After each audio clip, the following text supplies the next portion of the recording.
Gracias por la invitación, nuevamente a la organización. Y quisiera comenzar esta charla ahí está.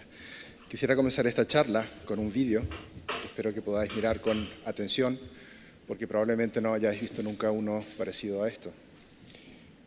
Esta es una paciente que monitorizamos hace una semana en la unidad, una señora de 61 años, que tiene como antecedentes una epilepsia focal por una encefalitis autoinmune no filiada, a pesar de que se han hecho todos los estudios de anticuerpos en repetidas ocasiones, y que presenta una epilepsia fármaco resistente que nos derivan hasta la unidad para, digamos, avanzar con parte del diagnóstico y ver alternativas terapéuticas. Como veis, aquí la crisis ya ha comenzado, comienza con una crisis que es parietal posterior izquierda, es una crisis nocturna, es adecuadamente reconocida solamente por el patrón eléctrico, por la técnico de la noche. ¿Se escucha, no, el vídeo? ¿Sí? ¿Veis cómo va desarrollándose el patrón eléctrico? De parietal va a temporal izquierdo.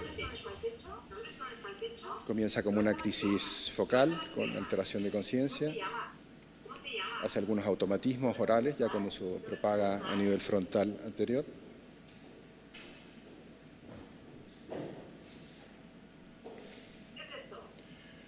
Comienza a presentar algunas clonías faciales derechas.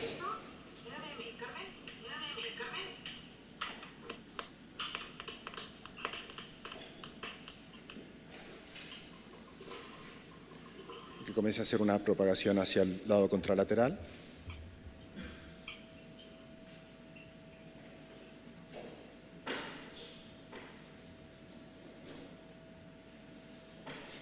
Con movimientos clónicos, bilaterales, relativamente asíncronos.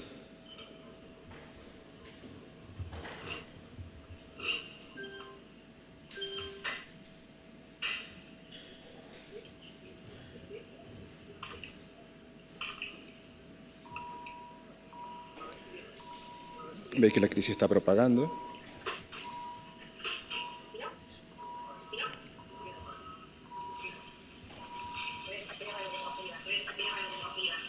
¿Se escuchan?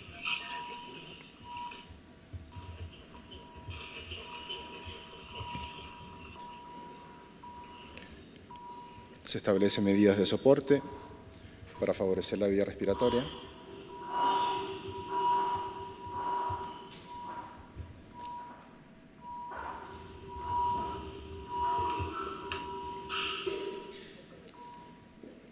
Hay artefacto del EKG por temas de maniobras. Y aquí la crisis ha terminado. Presenta una depresión a nivel de la actividad eléctrica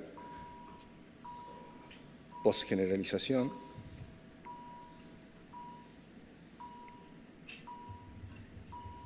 ¿Se escucha el vídeo o no? ¿A los técnicos atrás? Hola, ¿se escucha el vídeo? Sí, se escucha el vídeo.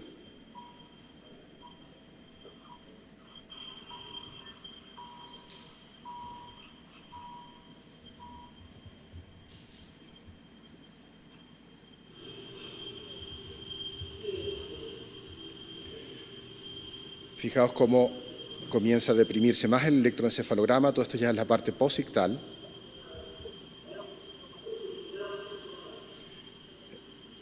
El doctor de Ceballos, que está al lado izquierdo de la paciente, comienza a evaluar si presenta pulso. El electroencefalograma sigue deprimido. No encuentra el pulso periférico.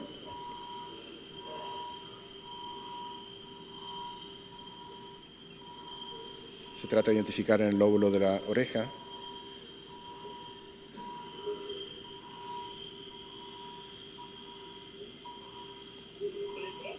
Va a evaluar el pulso con el estetoscopio a nivel del cuello.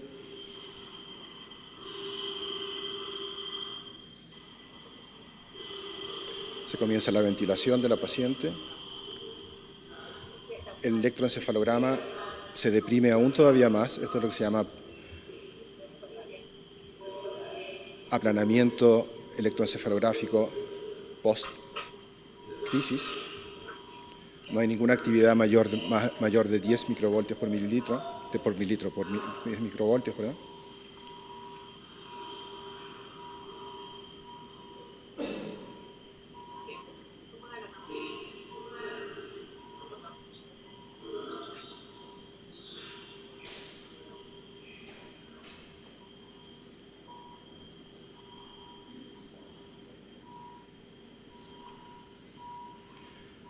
La paciente realiza algunas excursiones respiratorias posteriores a la crisis, pero después deja de respirar espontáneamente.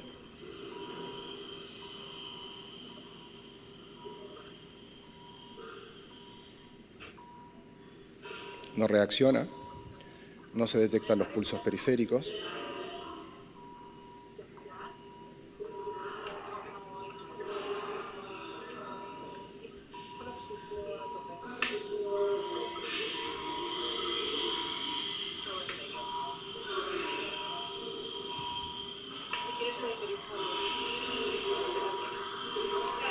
La saturación de oxígeno cae, el anhídrido carbónico se va hacia arriba.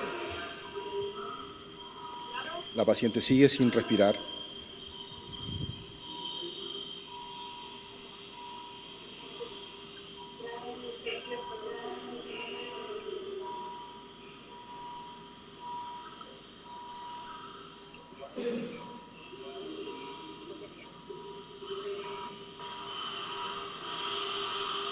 Veis que el electroencefalograma sigue en aplanamiento completo.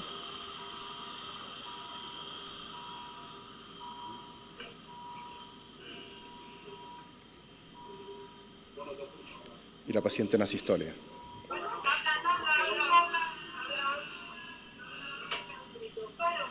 Y se inician maniobras de resucitación cardiopulmonar.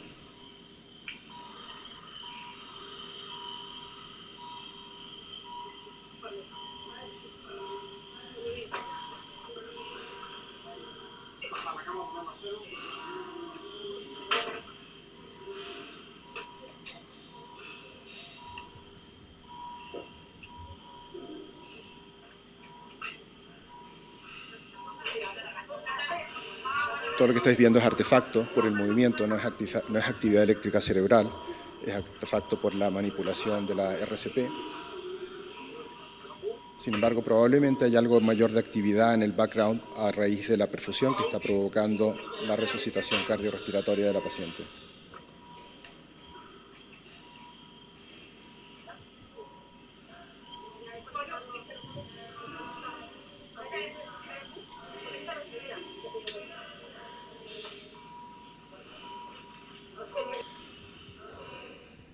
Muy bien, esto es un caso de Near-SUDEP, ¿de acuerdo?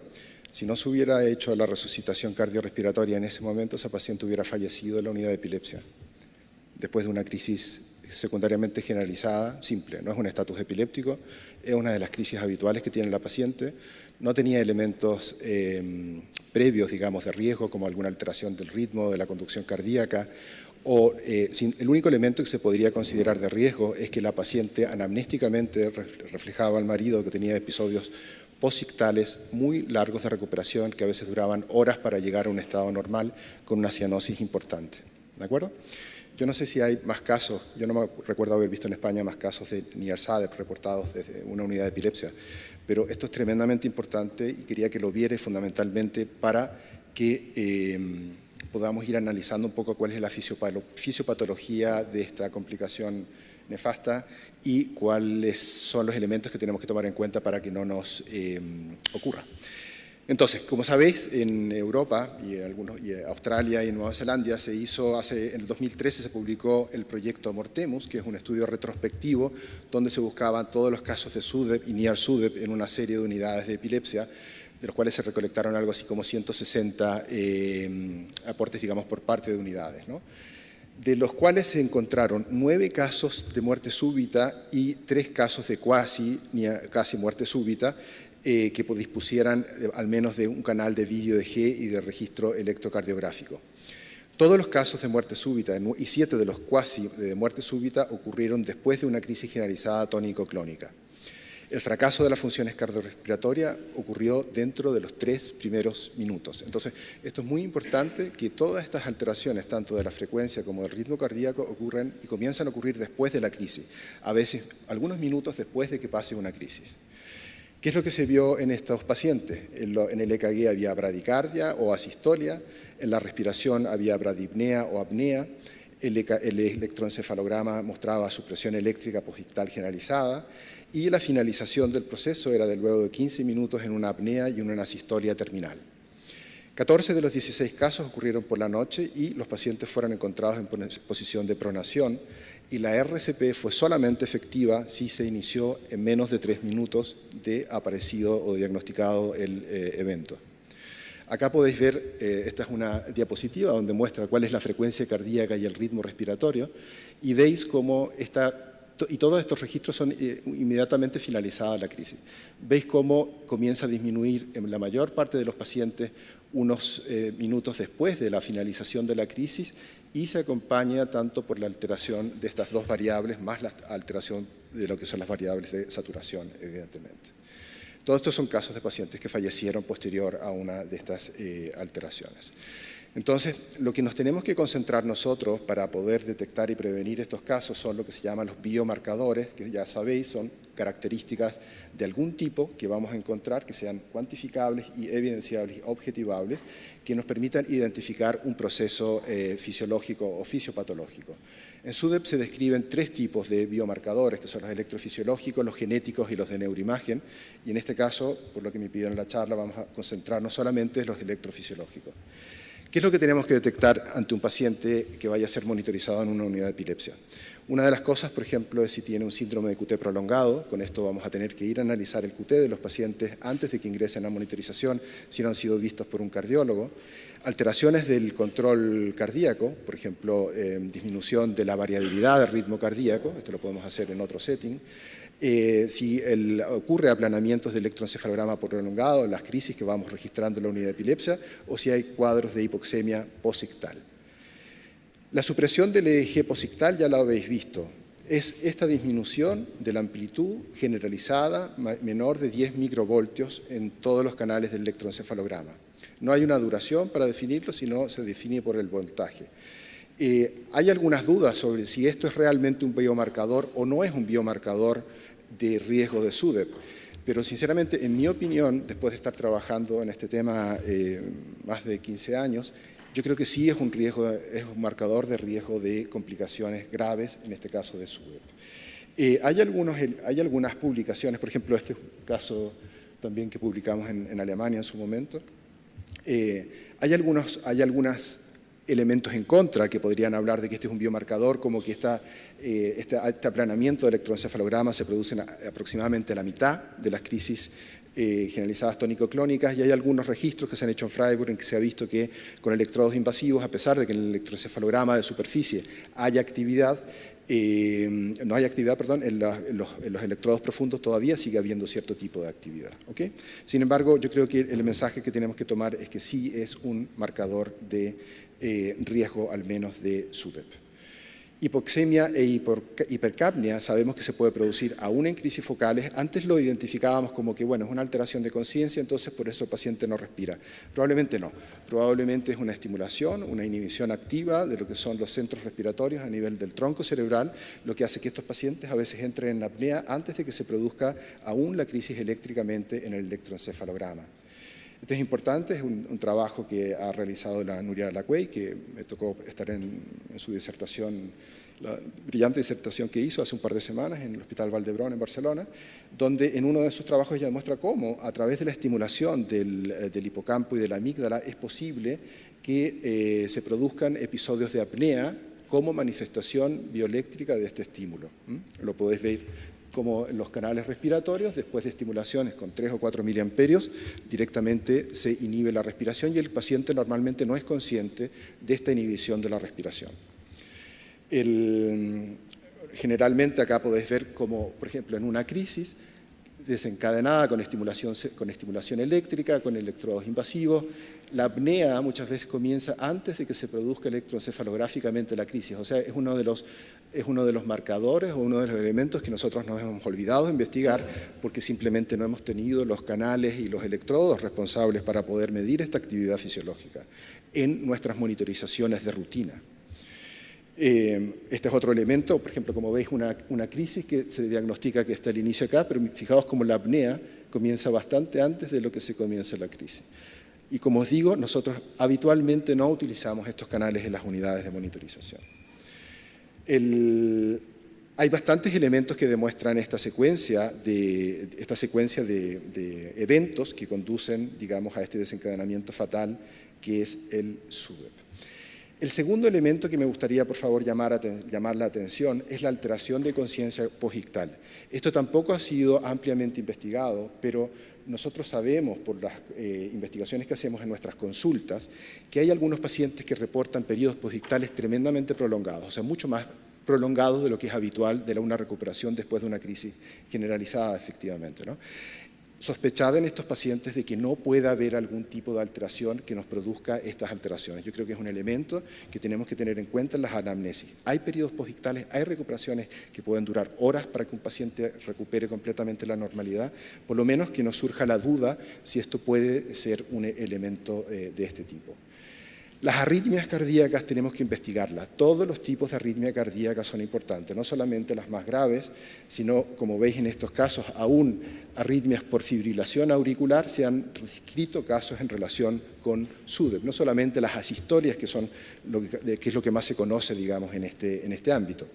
Este es un caso que reportamos también en el hospital, como un paciente, después de una crisis generalizada de causa genética, comienza a realizar una fibrilación auricular y, como veis, esta fibrilación auricular se relaciona también con un flattening de lo que es el registro electroencefalográfico generalizado. O sea, no es solamente que este registro se deba a la falta de perfusión. Probablemente este aplanamiento de la actividad eléctrica cerebral también produce una inhibición activa a nivel de los centros, como digo, de tronco. El más conocido es la asistolia ictal, y lo que tenemos que conocer es que hay dos tipos de asistolia que se producen en relación con crisis. Primero es la ictal, que es mucho menos grave que la posictal, ¿de acuerdo? Probablemente la asistolia posictal va acompañada con mucho mayor frecuencia de apnea respiratoria que conduce a los elementos que van a desencadenar un SUDEP. Cuando nosotros tenemos una asistolia ictal, es decir, la que se manifiesta como producto del desencadenamiento inicial de una crisis, puede ser por una activación del sistema nervioso autónomo, el sistema parasimpático, que simplemente puede producir transitoriamente una apnea de este tipo. En este caso, tenemos también una paciente, que tiene una epilepsia temporal derecha, si no me equivoco, y veis cómo durante la noche comienza a realizar algún tipo de automatismo manual.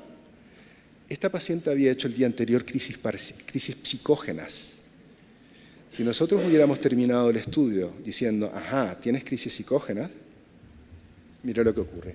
Fijaos, la crisis, una asistolia prolongada, y esta asistolia se produce antes de la generalización de la crisis.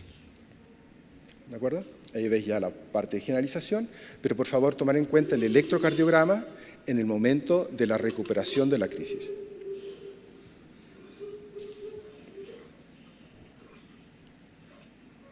¿Ok? Una típica crisis.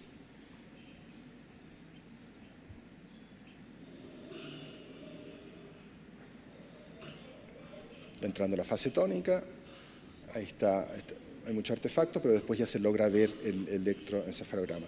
Fijaos que todas estas crisis han sido detectadas por el personal de enfermería, reconociendo el patrón eléctrico, o sea, es el entrenamiento necesario en el personal de enfermería y los técnicos de noche. Tener la capacidad de formación para detectar eléctricamente crisis. Entonces, si os fijáis en el EKG abajo, a pesar de que la paciente hizo una asistolia y que tiene algo de bradicardia y de ritmo, digamos, no tan regular, por decirlo así, ya retoma su actividad posteriormente a la crisis, como podéis ver en el registro, ¿de acuerdo? nuevamente las maniobras, digamos, de protección de la vía respiratoria posterior a una crisis secundariamente generalizada. Y acá os pongo la parte final de una paciente que ya he mostrado en otros momentos. Es una paciente que también hizo una crisis secundariamente generalizada, ya está en la fase de clonías, pero acá ella ha mantenido la frecuencia cardíaca, que es el último canal, y ya en el último momento ahí comienza a producir la asistolia. Eso es lo que es una asistolia posictal. Está también relacionada con la depresión electroencefalográfica generalizada y este es otro de los elementos de riesgo. Entonces eso quería que diferenciaras lo que es la asistolia ictal de la posictal como biomarcadores de riesgo de muerte súbita. ¿Okay? Entonces ahí nuevamente ves otro paciente con depresión en G y asistolia acompañada. Entonces, para que nos queden los clásicos, los elementos a tener en cuenta, ¿qué es lo que va a ocurrir durante una crisis en un periodo preictal? Va a iniciarse una crisis a nivel focal, generalmente. Probablemente esto se va a relacionar con una alteración de la frecuencia cardíaca antes aún, o en las etapas iniciales de que se manifiesta a nivel eléctrico la crisis en el electroencefalograma, con los cambios acompañantes en los gases respiratorios y en la frecuencia cardíaca que vamos a poder ver en el canal del EKG. Por lo tanto, y estas son las dos últimas diapositivas, las conclusiones que sacamos de esto son las siguientes. Yo realmente he tenido que actualizar mi concepto y creo que hoy por hoy, para mantener los niveles de seguridad de las unidades de epilepsia, al menos deberíamos utilizar una banda respiratoria durante la monitorización de vídeo EEG. Ya sé que estas complicaciones son tremendamente infrecuentes, pero cuando ocurren, ocurren. Y como veis en el primer caso del vídeo que os mostré, es muy difícil a veces, cuando uno tiene un paciente en parada respiratoria, parada cardiorrespiratoria, poder evaluar cuál es la función respiratoria en la cual solamente vamos a poder ver si hace gasping o no. Si tenemos un canal de este tipo, vamos a poder de alguna forma objetivizarlo mejor. El electrocardiograma y el pulsioxímetro para poder evaluar al paciente posictalmente también son medidas sine qua non que tenemos que tener en una unidad de epilepsia. Debemos tener un carro de parada cerca. Esta paciente se le hizo RCP inmediatamente con el carro que tenía cercano. Hay que hacer control de las funciones vitales post-crisis en todos nuestros pacientes después de crisis generalizada y el control de conciencia post-crisis también, evidentemente. Es de un poco de perogrullo, pero sabéis que el personal tiene que tener dedicación exclusiva. No sirve que la enfermera esté en la planta, en la unidad de ictus, dando vueltas. Si llega más de 10 minutos después o más de 5 minutos después, probablemente sea demasiado tarde. Los casos reflejados en el proyecto Mortemus muchas veces ocurrieron con familiares al lado del paciente que no se dieron cuenta de la crisis, sin embargo el paciente falleció al lado porque las maniobras se iniciaron muy tardíamente. ¿Qué es lo que tenemos que ver nosotros en el EEG? La depresión posictal a nivel eléctrico. Si se presentan arritmias cardíacas de cualquier tipo, yo creo que pacientes con arritmias cardíacas son pacientes de riesgo. También tenemos que ir a buscar alteraciones del QRS, vamos a tener que ir a mirar con detalle el QRS del paciente y evaluar la función respiratoria pericrisis mediante estas medidas que os estoy recomendando y evaluar también si hay posictales prolongados que pudieran explicar una anoxia cerebral prolongada posterior a crisis. Yo tengo la idea de que algunas de estas crisis probablemente hacen una propagación muy rápida, muy explosiva a nivel eléctrico cerebral y esto en algunos pacientes podría favorecer también la aparición, digamos, de estas alteraciones. Y con esto termino la charla. Muchas gracias por vuestra atención.